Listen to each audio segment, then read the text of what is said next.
राधे राधे। कैसे हैं आप लोग? ठीक हैं? ठीक नहीं हैं तो आप राधे राधे बोलो। आंख बंद कर कर 100 बार राधे राधे बोलो। 100 बार आप आंख बंद करके राधे राधे बोलो। नहीं ठीक हो जाएगा तो कहना। आई बात समझ में? कोई भी समस्या हो राधे राधे बोलो। चलिए, ये तो बोलने के लिए भूल गए जी। कुंज बिहारी जीएस एकेडमी में आपका स्वागत है। कुंज बिहारी हमारी शान है और हम कुंज बिहारी की जान है, क्योंकि कंटेंट ही हमारा पहचान है। अब यहाँ जो है देखो, ये आज हम लोग साइंस में जानेंगे कार्बन डाइऑक्साइड और मीथेन से संबंधित क्या क्या कंपटीशन में पूछा जाता है। इसको हम लोग सबसे पहले जानेंगे।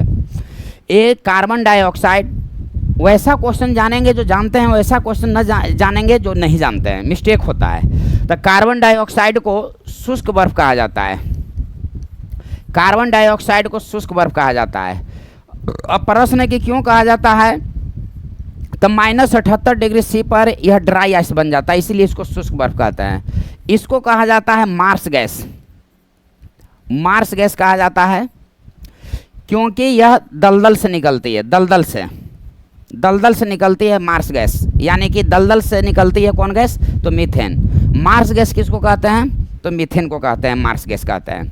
अब यहाँ पर जो देखिए, शुष्क बर्फ किसको कहा जाता है? तो कार्बन डाइऑक्साइड को। लेकिन मार्स गैस किसको कहते हैं? तो मीथेन को। -78 डिग्री सी पर यह बर्फ बन जाता है, इसलिए इसको कार्बन डाइऑक्साइड गैस कहते हैं, अति शुष्क बर्फ कहा जाता है। यहाँ पर देखिएगा, आपको प्रश्न जो है देगा कि आग बुझाने के लिए कौन गैस?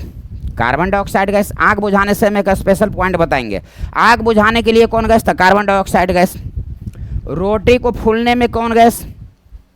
रोटी को फूलने में कौन गैस? तो ना ऐसे रोटियां बनाओ, ऐसे फूट जाए तो भपाओगे मैया का मैया, कार्बन डाइऑक्साइड गैस। यहाँ पर ध्यान दीजिएगा, ठंडे पेय पदार्थ के बोतल के कॉर्क को खोलने पर, ठंडे पेय पदार्थ के बोतल के कॉर्क को खोलने पर कौन गैस? तो कार्बन डाइऑक्साइड गैस। अभी जो है गर्मी लग रहा है, बैठा लो नोट्स बना पे तो गर्मी लगी तो कखनी जो नोट्सवा बनल हो जाए ऊपर जाकर बात करिए। तो वातावरण में गर्मी का लगना, वातावरण में गर्मी का लगना किसके कारण? तो कार्बन डाइऑक्साइड गैस के कारण। शुष्क बर्फ कार्बन डाइऑक्साइड, आग बुझाने के लिए कौन गैस? तो कार्बन डाइऑक्साइड, रोटी फूलने में कार्बन डाइऑक्साइड, ठंडे पेय पदार्थ के बोतल के कॉर्क को खोलने पर कार्बन डाइऑक्साइड, वातावरण में गर्मी का लगना कार्बन डाइऑक्साइड। ग्रीन हाउस में मुख्य रूप से, ग्रीन हाउस में मुख्य रूप से कौन सा गैस होता है? ग्रीन हाउस में मुख्य रूप से तो कार्बन डाइऑक्साइड गैस का प्रयोग किया जाता है। तो आग बुझाने के लिए नंबर 1 ग्रीन हाउस। ये दोनों को अलग हम टॉपिक बताएंगे, अभी मतलब अभी बताएंगे कि क्या आप जानते हैं कहाँ मिस्टेक होता है। इतना आई बात दिमाग में। अब यहाँ पर देखिए, मार्स गैस किसको कहते हैं? तो मीथेन को। दलदल से इसको कहा जाता है फायर डैम्प। फायर डैम्प इसको कहा जाता है, फायर डैम्प। क्यों इसको कहा जाता है? माइन गैस, यानी कि यह फायर डैम कहा जाता है, कोयला के खदान से निकलता है, कोयला के खदान से, यानी कि कुआं से। एक बार उत्तर प्रदेश में एग्जाम था जी, वहां दे दिया कि कुआं से कौन गैस? कोयला के खदान से कौन गैस? फायर डैम्प में कौन गैस? गोबर में कौन गैस? गोबर में कौन गैस? बायोगैस में मुख्य रूप से कौन गैस? प्राकृतिक गैस में कौन गैस होता है? प्राकृतिक गैस में कौन गैस होता है? क्वेश्चन छूट जाएगा, नहीं छूटने देंगे जी। मार्स गैस किसको कहते हैं? तो मीथेन को। दलदल से मीथेन, फायर डैम मीथेन, कोयला के खदान से, यानी कि आप एक कॉमन बात दिमाग में रखिए, जो पृथ्वी के अंदर से जो गैस निकले वह मीथेन गैस होती है। कोयला के खदान कहाँ है? अंदर। कुआं कहाँ है? अंदर। माइन गैस किसको कहा जाता है? अंदर। फायर डैम किसको कहा जाता है? अंदर। यानी कि सब कुआं के खदान से मीथेन गैस होती है। गोबर में कौन गैस? तो मीथेन गैस। लेकिन गोबर में मीथेन गैस, लेकिन गोबर गैस की खोज कौन किया? क्वेश्चन दे देता है। तो गोबर गैस की खोज किया सीवी देसाई। सीवी देसाई नामक वैज्ञानिक ने गोबर गैस की खोज किया। बायोगैस 4 गैसों का मिश्रण होता है। गोबर में कौन गैस? तो मीथेन गैस। बायोगैस हम स्पेशल पॉइंट बताएंगे। बायोगैस कहते हैं किसको? कभी रोड पर न जाते हैं, तो रोड पर जाते हैं तो जानवर मरा हुआ रहता है तो गंध न देता है, डेट इज कॉल्ड बायोगैस। वह 4 गैसों का मिश्रण। देखो बायो 4 से बना है, 1 2 3 4। तो 4 गैसों का मिश्रण है। बायोगैस 4 गैसों का मिश्रण है। Methane, carbon dioxide, hydrogen, hydrogen sulphide. Methane, carbon dioxide, hydrogen, hydrogen sulphide. यह चारों गैस में मुख्य रूप से कौन गैस पाया जाता है? तो मीथेन। बायोगैस में जो जानवर मर जाता है तो उसका रहता है तो कौन गैस होता है? तो methane, carbon dioxide, hydrogen, hydrogen sulphide, H2S। ये चारों में मुख्य रूप से कौन गैस है? बायोगैस में तो मीथेन। गोबर में मुख्य रूप से तो मीथेन। प्राकृतिक गैस किसको कहते हैं? प्राकृतिक गैस में कौन गैस होती है? तो मीथेन गैस होती है। गोबर में मीथेन गैस, लेकिन गोबर गैस की खोज किसने किया? तो सीवी देसाई ने किया। इतना हम लोग समझ चुके हैं, कंप्लीट कर चुके हैं। अब यहाँ जो है देखिए, मन में बसा कर तेरी मूर्ति, गिरधर मैं करूं तेरी आरती, करुणा करो कष्ट हरो, मन में दो भगवान, ज्ञान दो भगवान। अब यहाँ जो है देखिए, क्वेश्चन अब आपको देता है कि प्रयोगशाला में मीथेन गैस का निर्माण कैसे होता है। तो प्रयोगशाला में मीथेन गैस का निर्माण होता है sodium acetate plus soda lime, NaOH। Sodium acetate और सोडा लाइम के मिश्रण से CH4 का निर्माण होता है। यह वायु से हल्की गैस होती है। मीथेन वायु से हल्की गैस होती है, मीथेन, दिमाग में रखिएगा। इसका आणविक भार 16 होता है। इसका आणविक भार जो होता है 16 होता है। यह मीथेन गैस वायु से हल्की गैस होती है। प्रयोगशाला में मीथेन गैस कैसे बनाई जाती है? तो सोडियम एसीटेट और सोडा लाइम के मिश्रण से मीथेन गैस का निर्माण होती है। धान की खेती से कौन सा गैस का उत्सर्जन होता है? धान की खेती से, तो धान की खेती से मीथेन गैस। जानवर खाना खा लेने के बाद जो जुगाली करता है, पघुराता है नाउ माऊ माऊ, तो उससे जो है मीथेन गैस उत्सर्जित होती है। धान की खेती से मीथेन, धान की खेती में दलदल रहता है ना जी, तो दलदल से कौन गैस? तो मीथेन। मीथेन गैस वायु से हल्की होती है, आणविक भाग 16 होता है। अब प्रयोगशाला में मीथेन गैस बनाया जाता है कैसे? तो सोडियम एसीटेट और सोडा लाइम के मिश्रण से। गोबर में कौन गैस? तो मीथेन गैस। इसलिए पुराने जमाने में बीमारी कम होता है, गोबर से घर निपा जाता, कीटाणु जीवाणु को वह मारने वाला था। आई बात समझ में? छपाई जहां होता है, रंगाई होता है, छपाई रंगाई में किसका कौन गैस का प्रयोग किया जाता है? तो मीथेन गैस का प्रयोग किया जाता है। मीथेन गैस से क्वेश्चन दे देगा, नहीं छूटेगा। अब कार्बन डाइऑक्साइड में जो थोड़ा बहुत बचा हुआ है उसको जो है देख लीजिए। मन में बसा कर तेरी मूर्ति, गिरधर में गाऊं तेरी आरती। तो तू लोग क्या कहता है? मन में बसा कर तेरी मूर्ति, सोना बाबू। अब तो बाद में। अब यहां पर देखिए, ग्रीन हाउस गैस, यहां लिख दो बायोगैस। नोट कर लेना। Green house gas, carbon dioxide, nitrous oxide,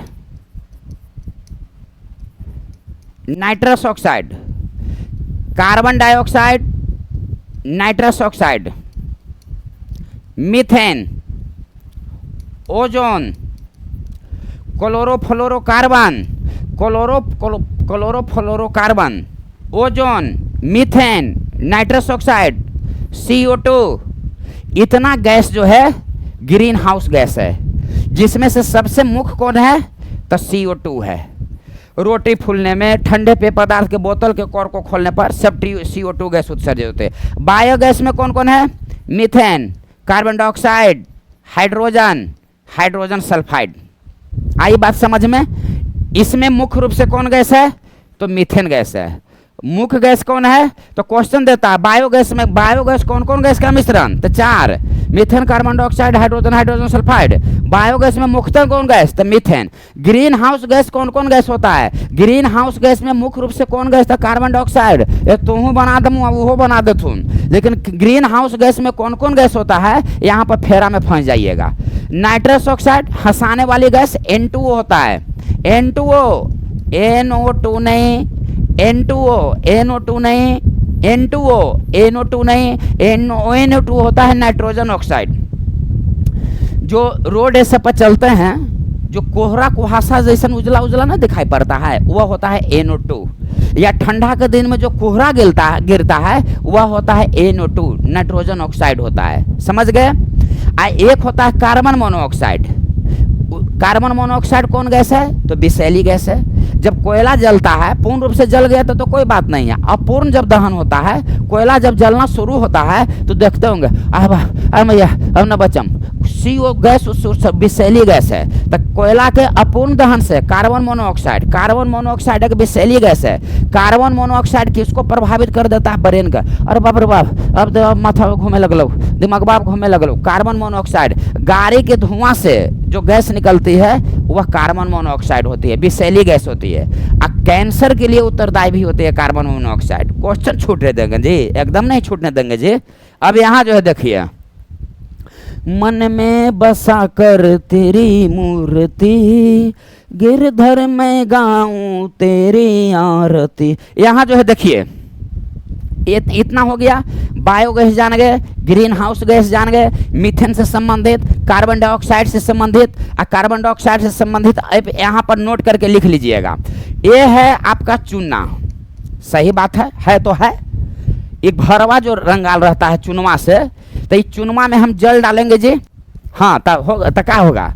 तो चुनमा देखूँ, जब जल में जब चूना को डालेंगे, जल में चूना को डालेंगे, चुनवा में जल ना जी, जल में चूना डालेंगे तो पनिया खोलने लगता है, गर्म हो जाता है। न सही बात है? न सही बात है तो न रहे। किस गैस के कारण? तो कार्बन डाइऑक्साइड गैस के कारण। अब एक बात और देख लूँ, एकदम डायरेक्ट क्वेश्चन पूछता है, छपता है। एक बात और देख लूँ जी, कि जब जल में जब हम चूना को डाल देते हैं तो पनिया जो है दूधिया रंग के हो जाता है। चुनमा कैसे हो भाई? उजला ना जी, उजला होता है चूना। चूना का रासायनिक नाम, कली चूना का रासायनिक नाम कैल्शियम ऑक्साइड, CaO। न पूछाइए जी। जब जल में चूना डाल देते हैं तो रंगवा कैसे हो? दूधिया रंग का। अब क्वेश्चन देता है किस गैस के कारण? तो कार्बन डाइऑक्साइड। यानी कि चूना वाला जो भी क्वेश्चन पूछे, कार्बन डाइऑक्साइड। चूना में, जल में चूना डालने पर खोलने लगता है कार्बन डाइऑक्साइड। जल में चूना डालने पर दूधिया रंग का हो जाता है कार्बन डाइऑक्साइड। कार्बन डाइऑक्साइड की प्रकृति क्या हो जाती है? क्षारीय की अम्लीय जी? तो अम्लीय। क्या होती है जी? अम्लीय। अब यहाँ पर इसको नोट कर लीजिएगा, पॉइंट को समझिएगा, इसको नोट कर रही है। ये दोनों CO2 के कारण ही जल खोलने लगता है, दूधिया रंग का हो जाता है। और CO2 की प्रकृति क्या होती है जी? अम्लीय। क्वेश्चन नहीं छूटेगा जी। शुष्क बर्फ पूछा हुआ है दरोगा में क्वेश्चन पूछा हुआ है कि शुष्क बर्फ किसको कहते हैं? तो कार्बन डाइऑक्साइड को। मार्स गैस किसको कहते हैं? तो मीथेन को। सब A to Z पूछा हुआ है, A to Z पूछा हुआ है। और इतना बता दे रहे हैं कि क्वेश्चन नहीं छूटेगा, क्योंकि हम कुंज बिहारी GS एकेडमी वाले हैं। अब यहाँ जो है ध्यान से समझिए, वायुमंडल में कार्बन डाइऑक्साइड का प्रतिशत कितना होता है? तो 0.03%। दिमाग में रखिए, भूलिए मत। लेकिन अब यहाँ सवाल है कि CO2 में कार्बन की प्रतिशत कितनी होती है? और बात करा लगल रहा। वायुमंडल में तो कार्बन डाइऑक्साइड का प्रतिशत हो गया 0.03%, लेकिन कार्बन डाइऑक्साइड में कार्बन का प्रतिशत कितना? कार्बन डाइऑक्साइड में कार्बन का प्रतिशत कितना? तो 27.23%। ये दोनों को आप नोट कर लेना। अब आगे जो है देखो, प्रकाश संश्लेषण क्रिया जब होती है, तो प्रकाश संश्लेषण क्रिया होने के लिए फोटोसिंथेसिस, प्रकाश संश्लेषण क्रिया होने के लिए, क्वेश्चन को, वर्ड को समझो, प्रकाश संश्लेषण क्रिया होने के लिए। अब यहां पर क्वेश्चन है प्रकाश संश्लेषण में, प्रकाश संश्लेषण क्रिया में यानी कि पेड़ पौधों को खाना बनाने के लिए, प्रकाश संश्लेषण क्रिया होने के लिए हम लोगों को खाना बनाने के लिए क्या जरूरत है? गैस। तो इसे खाना बनाने के लिए कौन गैस की जरूरत है? तो CO2 का। और जब हम लोग को खाना बनने लगता है, जल खोलने लगता है तो वाष्प निकलता है। तो उसी तरह से प्रकाश संश्लेषण क्रिया जब होना, खाना बनाने के लिए उसको CO2 की जरूरत है। और जब खाना बनाना जब शुरू कर देता है, हम लोगों को खाना बनाने के लिए LPG गैस चाहिए, लिक्विफाइड पेट्रोलियम गैस। मुख्य रूप से ब्यूटेन और प्रोपेन का मिश्रण होता है। सिगरेट के लाइटर में ब्यूटेन, और जो सिलेंडर गैस होता है वह ब्यूटेन और प्रोपेन का। बीपीएससी में क्वेश्चन पूछा हुआ है। मुख्य रूप से तो ब्यूटेन होबे करता है, लेकिन ब्यूटेन और प्रोपेन होता है। और सिगरेट के लाइटर में भी ब्यूटेन होता है। आ रही है बात समझ में? और प्रकाश संश्लेषण क्रिया होने के लिए CO2, और जब प्रकाश संश्लेषण क्रिया जब शुरू हो जाता है तो कौन गैस उत्सर्जित? ऑक्सीजन। तब ना हम लोग बोलते हैं पेड़ पौधे कौन गैस ग्रहण करता है? तो कार्बन डाइऑक्साइड। कौन गैस को छोड़ता है? तो ऑक्सीजन न जी। तो वही ना हुआ। अब कार्बन डाइऑक्साइड में कितना परसेंट, वायुमंडल में कितना परसेंट CO2? तो 0.03। लेकिन कार्बन डाइऑक्साइड में कार्बन कितना प्रतिशत? तो 27.23%।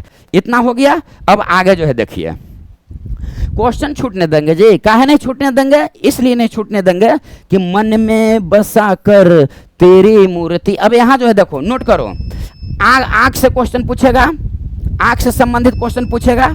इसको ध्यान से समझिएगा। आग से क्वेश्चन पूछेगा, क्या पूछेगा कि आग को बुझाने वाली गैस, तो CO2। आग को बुझाने वाली धातु, आग को बुझाने वाली धातु, तो सोडियम बाइकार्बोनेट। सोडियम बाइकार्बोनेट यानी कि खाने वाला सोडा, सोडियम बाइकार्बोनेट। बिजली से लगी हुई आग को बुझाने के लिए, आग वाला अलग लिख लीजिएगा। बिजली से जो आग लग गया उसको बुझाने के लिए किसका प्रयोग किया जाता है? तो बिजली से लगी हुई आग को बुझाने के लिए कार्बन टेट्राक्लोराइड। Carbon tetrachloride. अभी तो बात समझ में जी। आग बुझाने के लिए कौन गैस? तो CO2। आग बुझाने के लिए कौन सी धातु? धातु यूज है, धातु बकलोले धातु। तो सोडियम बाइकार्बोनेट। सोडियम बाइकार्बोनेट केकरा कहल जाए? खाने वाला soda, baking soda, washing soda, sodium carbonate. एकरा कैसे याद रखबा? खाए वाला सोडा सोडियम बाइकार्बोनेट। ज्यादा खब तो बाई लग जतबा, तो याद रखिए कार्बोनेट के पहले by. NaHCO3 × 10H2O, Na2CO3 × 2H2O। Sodium carbonate bicarbonate का फार्मूला होता है। अब यहां पर देखिए, आग को बुझाने के लिए कौन गैस? तो CO2। आग को बुझाने के लिए कौन सी धातु? तो सोडियम बाइकार्बोनेट। अब बिजली से लगी हुई आग को बुझाने के लिए किसका प्रयोग किया जाता है? तो कार्बन टेट्राक्लोराइड। कार्बन टेट्राक्लोराइड न रहती तो कोची कहूँ? बेचारी के डांट बहु के तोरे चक्कर में हो गई है ना, पायरिन। इसका इहो न रहती तो कोची करबाऊ? CCl4। आई बात समझ में? बिजली से लगी हुई आग को बुझाने में कार्बन टेट्राक्लोराइड, कहीं देख लूँ मैं कार्बन टेट्राक्लोराइड, कहीं देख लूँ पायरिन, कहीं देख लूँ CCl4। ये सब होता है। ये आग से 3 क्वेश्चन छूट जाएगा जी। क्यों नहीं छूटेगा? क्योंकि हम कुंज बिहारी वाले हैं। कुंज बिहारी हमारी शान है और हम कुंज बिहारी की जान हैं। कुंज बिहारी हमारी शान है और हम कुंज बिहारी की जान हैं, क्योंकि कंटेंट ही हमारा पहचान है। इसीलिए हम लोग कहते हैं कि मन में बसा कर तेरी मूर्ति, गिरधर में उतारू तेरी आरती, करुणा करो कष्ट हरो, आगे आप बोलो। राधे राधे दोस्तों।